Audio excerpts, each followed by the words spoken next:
about the authority of the U.S. Marshal to do his job. I'd like to read into the record a statement from U.S. Marshal's Director Ron Davis regarding what he was told by Attorney General. Quote, he, the Attorney General, has also from the beginning made clear that we, the U.S. Marshals, have the full authority to enforce any federal statute, including 1507.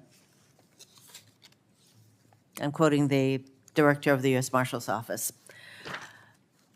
Thank you very much for coming to testify, Deputy Attorney General Monaco. My colleagues, human trafficking is an issue that should be of concern to all of us, and I'd like to ask you about it in the context of Russia's invasion of Ukraine. Since the invasion last year, over 8 million refugees have fled Ukraine. The vast majority of these refugees are women and children. Most have crossed the Ukrainian border without resources or a place to go. We know that traffickers target women, children, and those without resources. So Ukrainian refugees are extremely vulnerable to trafficking. Can you review for us the general tools the department uses to combat human trafficking and explain how those tools can be used to protect Ukrainian refugees? Thank you, Senator Hirono. You're quite right. We have a number of statutes that are expert prosecutors and investigators who focus on human trafficking, and we have a dedicated group of prosecutors who focus on human trafficking crimes, and we have a set of statutes that they are putting to work every day, including on these issues that you so devastatingly recount. The trafficking and the forcible removal of children from Ukraine are amongst the crimes that we ourselves are investigating as part of the war crimes investigations and human trafficking investigations that we're doing. And it's also what we are working alongside our Ukrainian partners to help them build and collect the evidence, doing the painstaking work of gathering the forensic evidence and information to build these cases. This is not easy, as you might imagine. These are not territories that it's easy to get into, but we are working with our Ukrainian partners to build their capacity as well, to collect the evidence to both build their cases as well as ours. Do you have enough legal tools to pursue these prosecutions and investigations?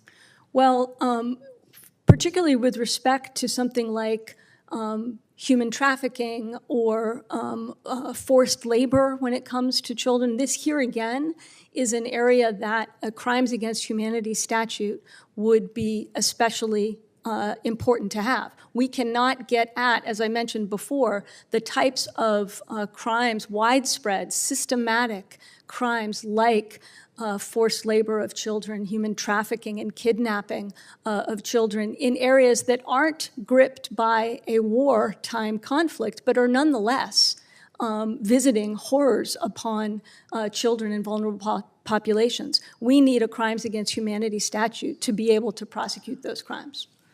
Thank you.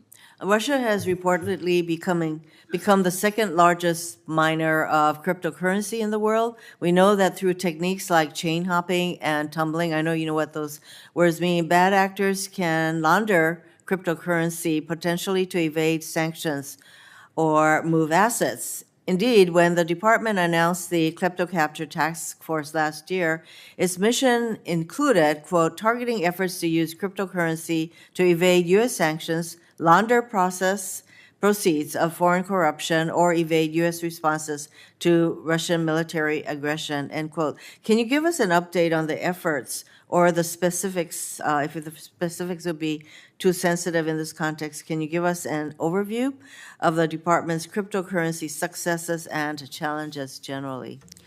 Thanks, Senator. We have stood up something we're calling the National Cryptocurrency Enforcement Team, precisely because we are seeing cryptocurrency being used in all manner of illicit ways, whether it's the facilitation of ransomware attacks and payments, whether it is the laundering of money when it comes to the oligarchs hiding their ill-gotten gains.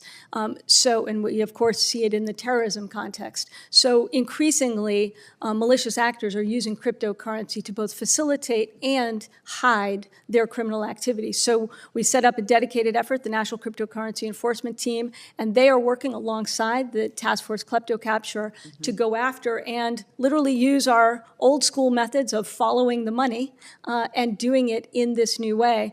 And one, I think, notable example of this is when, in the wake of the Colonial Pipeline attack, we were literally able to follow the ransomware payment because of, quite frankly, the cooperation of the victim company in that case, who courageously came forward and worked with us. We were able to follow the money and the cryptocurrency through the blockchain and seize it back for the benefit of the victim in that case. So we are doing more and more of that. And when it comes to the way illicit actors are using cryptocurrency, we are very much on our front feet to go after that.